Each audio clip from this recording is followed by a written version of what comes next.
सभी मित्रों को नमस्कार।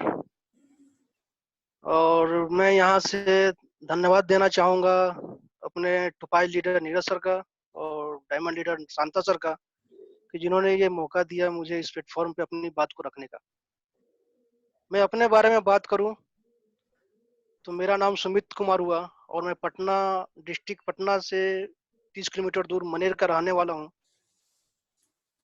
और मैं इस मनेर में ही रह के मैंने अपनी पूरी पढ़ाई की।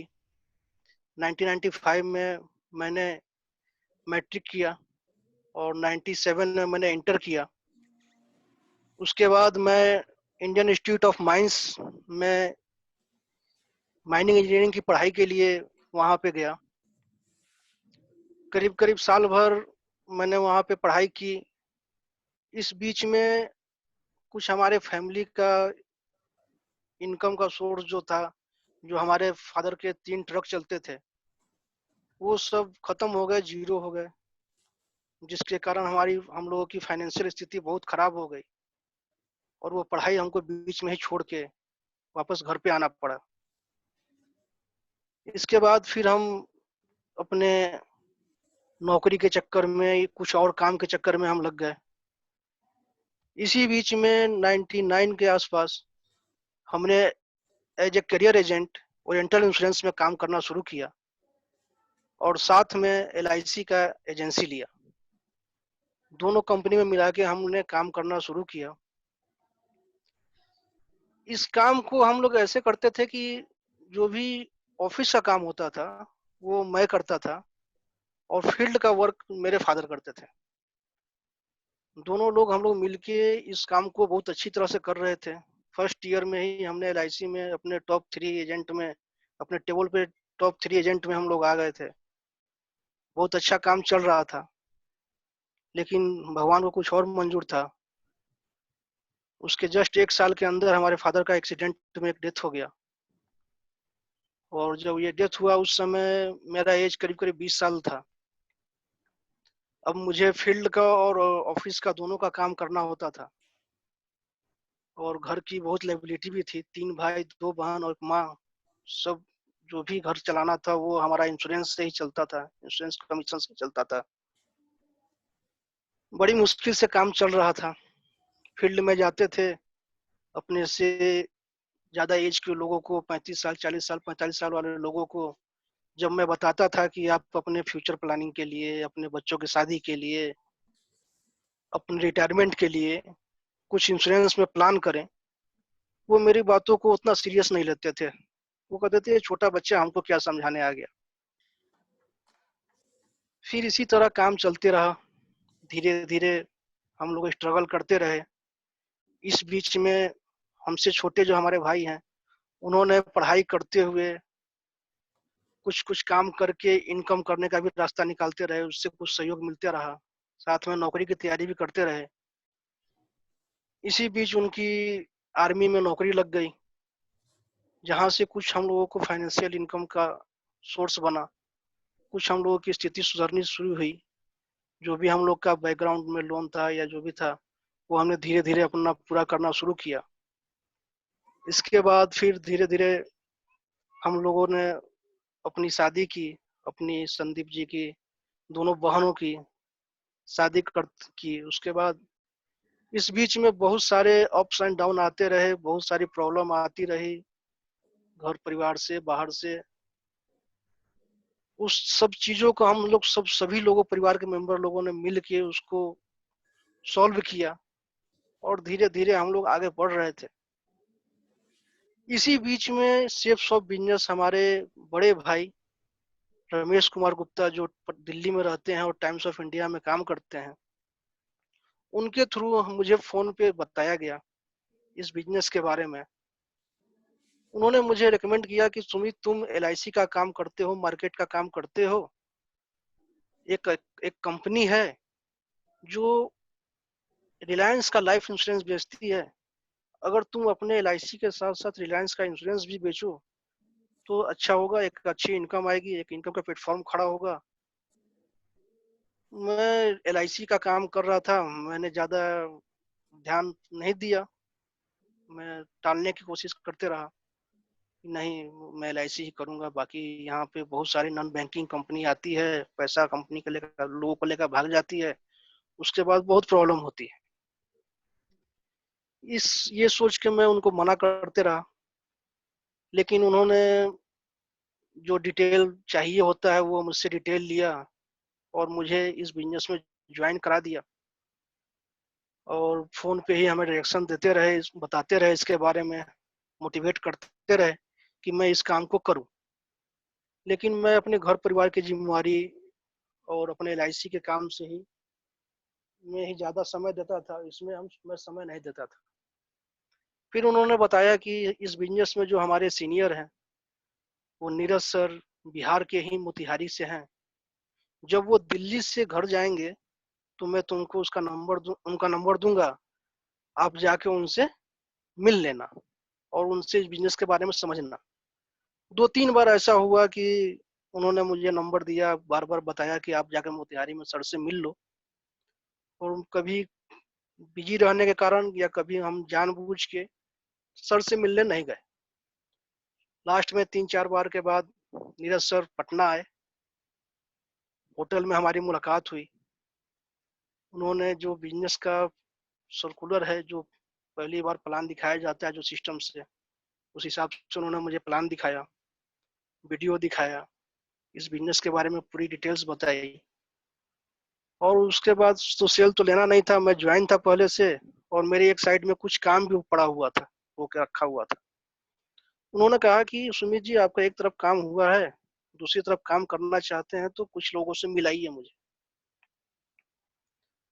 तो मैंने थोड़ा विश्वास किया, थोड़ा, क्योंकि बहुत सारे अपने परिवार में लाइफ में बहुत सारे धोखा खाए हुए थे, तो विश्वास तो नहीं हो रहा था, लेकिन थोड़ा विश्वास करके हमने अपने 2 दोस्तों से बात की, जिसमें पहले मेरे जो मित्र थे LIC में ही एजेंट थे। मैं उनके बारे में बस ये जानता था कि वो LIC हमारे ब्रांच में काम करते हैं और दानापुर से बिलोंग करते हैं, और मैं मनेर से आता हूँ, हम लोग का रूट एक ही है, और इस तरह का वो काम करते हैं, ये हमें जानकारी था कि इस तरह का वो काम करते हैं, क्योंकि इससे पहले हमने इस तरह का कोई काम नहीं किया था। तो उनसे शेयर किया हमने जो भी बात थी, सही बात कि हमारे भाई ने इस बिजनेस में हमको ज्वाइन करा दिया है, उसके उस बिजनेस के सीनियर जो हैं वो पटना आए हुए हैं, वो इस बिजनेस के बारे में हमको बता रहे हैं, हम चाहते हैं कि आप इस बिजनेस को समझें, अगर ये सही आपको लगता है, क्योंकि आपने इस बिजनेस को किया है, तो हम लोग करेंगे, नहीं तो हम लोग मना कर देंगे। ये कह के हमने उनसे समय लिया, और एक अपने प्रिय मित्र जो हमारे बचपन से मित्र थे, वो प्राइवेट बैंक में सैलरी एम्प्लॉय थे, उनको 2 लोगों को एक साथ ले जाके हमने बिजनेस प्लान दिखाया।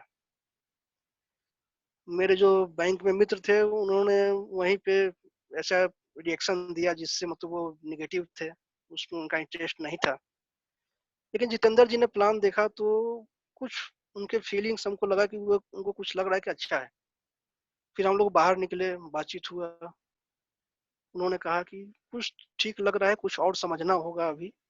फिर हम लोग 1 बार 2 बार फिर मिले, फिर जितेंद्र जी ने एक आईडी से इस बिजनेस को शुरू किया। फिर तुरंत जिसके जस्ट बाद फिर पटना में इवॉल्व था, और शांता सर आए पटना, और फिर हम लोगों की इनसे मीटिंग हुई। फिर शांता सर ने जितेंद्र जी का ट्राइपॉड मेंटेन कराया, बहुत कष्ट से उन्होंने ट्राइपॉड मेंटेन किया। उसके बाद जो बिजनेस का हम लोग को किट मिल गया, वीडियो देख लिए थे, हम लोग पूरी मोटिवेट हो गए दोनों आदमी। अब हम लोग दोनों आदमी मिलके सुबह शाम दिन भर जो जहां मिल जाए उसको प्लान दिखाना शुरू कर दिया। ऑफिस में मिल जाए, गाड़ी में मिल जाए, जहां मिल जाए उसको हम लोगों ने 40 लाख बांटना शुरू कर दिया। हुआ ये कि मतलब रिजल्ट तो कुछ आया नहीं, और हम लोगों को लगा कि अब ये कुछ होने जाना है नहीं, बहुत डिफिकल्ट काम है। हम लोग थोड़ा डिमोटिवेट होने लगे।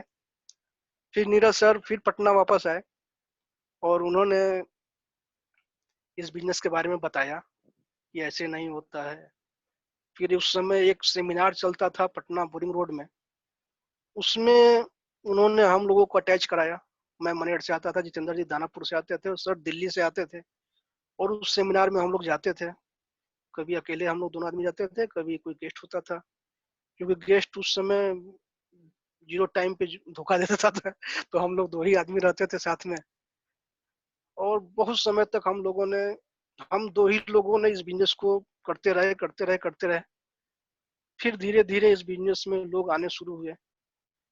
डीके सिन्हा साहब आए, एस एन तिवारी सर आए, और भी बहुत सारे लोग धीरे धीरे आने शुरू हुए। धीरे धीरे फिर हम लोगों ने काम करने की स्पीड को बढ़ाया। सेमिनार में जाने से कुछ प्लान देने का नीरज सर ने हम लोगों को ट्रेनिंग दिया, 1-to-1 प्लान देने का। फिर हम लोग सिस्टम से प्लान देना शुरू किए। हम लोग LIC कर रहे थे तो एक चीज हम लोग करते थे कि हम लोग पॉलिसी की जानकारी रखते थे, लेकिन जो प्रोफेशनलिज्म होता है, मतलब जो मार्केटिंग का काम होता है, उस पे हम लोग का फोकस नहीं था। हम लोग टी शर्ट में ही, सैंडल में ही LIC पहुंच जाते थे, फील्ड में काम करते थे। इस चीज के ऊपर भी नीरज सर ने हम लोगों को बहुत हेल्प किया।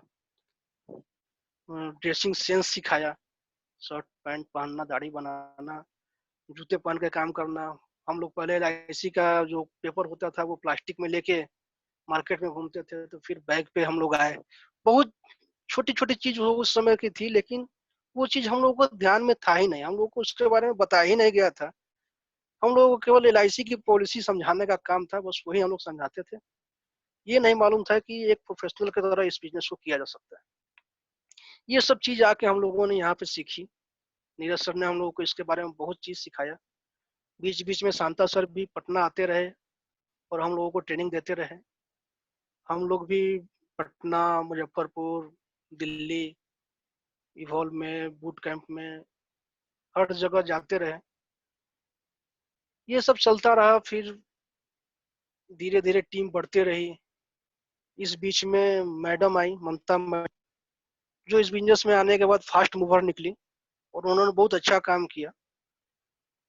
अगर आज की डेट में बात करें तो मेरे नीचे डाउनलाइन में मैडम गोल्ड हैं, अब वो पर्ल होने वाली हैं, और करीब करीब 15 सिल्वर है, लेकिन मैं अभी तक सिल्वर पे हूँ। इसके पीछे कुछ रीजन है, कुछ कमजोरी है मेरी, कि मैं शायद कंटिन्यू इस बिजनेस को नहीं कर पाता। जब मैं इसमें मोटिवेट रहता हूँ, करता हूँ, और फिर कुछ ऐसी प्रॉब्लम आ जाती है, कुछ फैमिली प्रॉब्लम आ जाती है, मतलब फिर मैं वहां से डाइवर्ट होकर फिर अपने काम में लग जाता हूँ।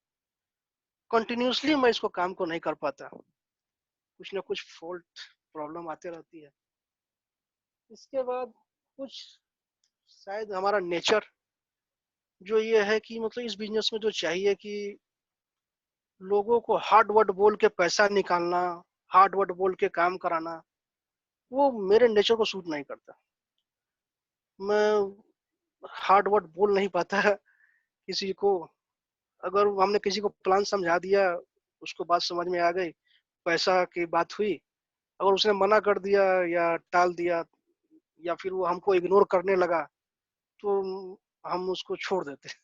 हम उसको जबरदस्ती जो लाने वाली जो बात है, या एसोसिएट ही है, हम उसको चाह रहे हैं कि उठाना उसको, और वो हमारे से हाथ छोड़ा के भागना चाह रहा है, साथ नहीं दे रहा है, मिल के काम नहीं करना चाह रहा है, तो मैं छोड़ देता था उसको। ये जो कारण है, यही जो ऐसा कारण है, 2-3 शायद, जिसके चलते मैं अभी तक इसी लेवल पे हूँ।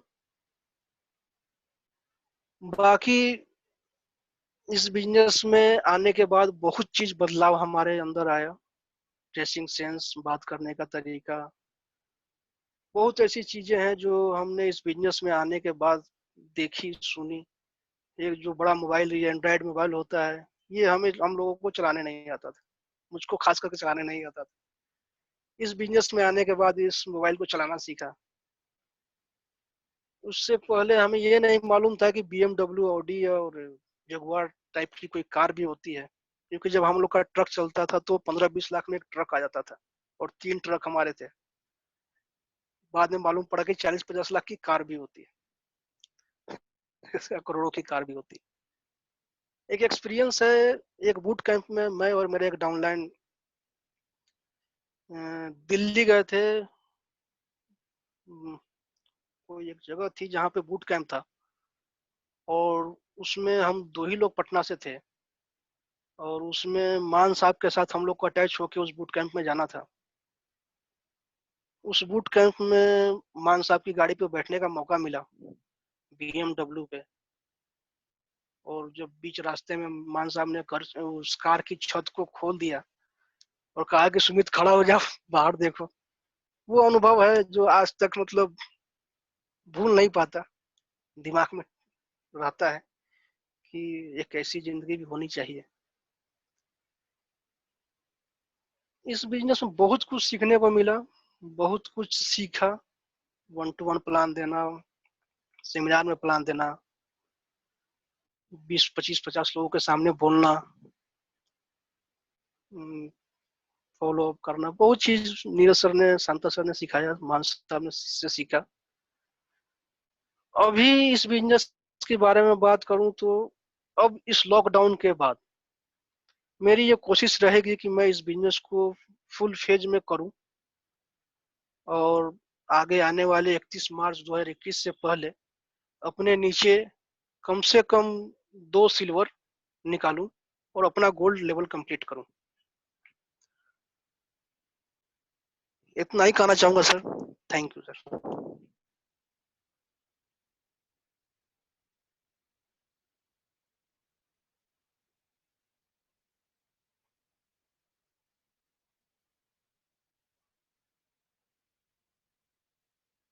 आपकी आवाज नहीं आ रही है सर। सर म्यूट आपकी आवाज है। तो सर आप सुमित जी, आपने बहुत अच्छा अपने बारे में बताया, अपना एक्सपीरियंस जो शेयर किया, और जो जो दिक्कतें थी और उसके बाद कैसे आया, फिर आगे कैसे आगे बढ़ा, फिर क्या क्या सीखा यहाँ आने के बाद, और बहुत अच्छा लगा। और लॉकडाउन के बाद आप इमीडिएटली आप बोल रहे थे कि सर मैं बहुत जल्दी गोल्ड बनकर आऊंगा। I wish you all the best. हम सब लोग आपका साथ हैं, पहले भी साथ थे, अभी भी है और आगे भी रहेंगे। जब तक सुमित डायमंड नहीं बनाएंगे तब तक हम छोड़ेंगे नहीं, ये हमारा वादा है। और थोड़ी देर के लिए मैं अनम्यूट करूंगा और उनका बधाई दे सकते हैं। इतना अच्छा स्पीकर पूरे नेटवर्क में नहीं मिला, इतना सुंदर सा एक्सप्लेन किया प्लीज।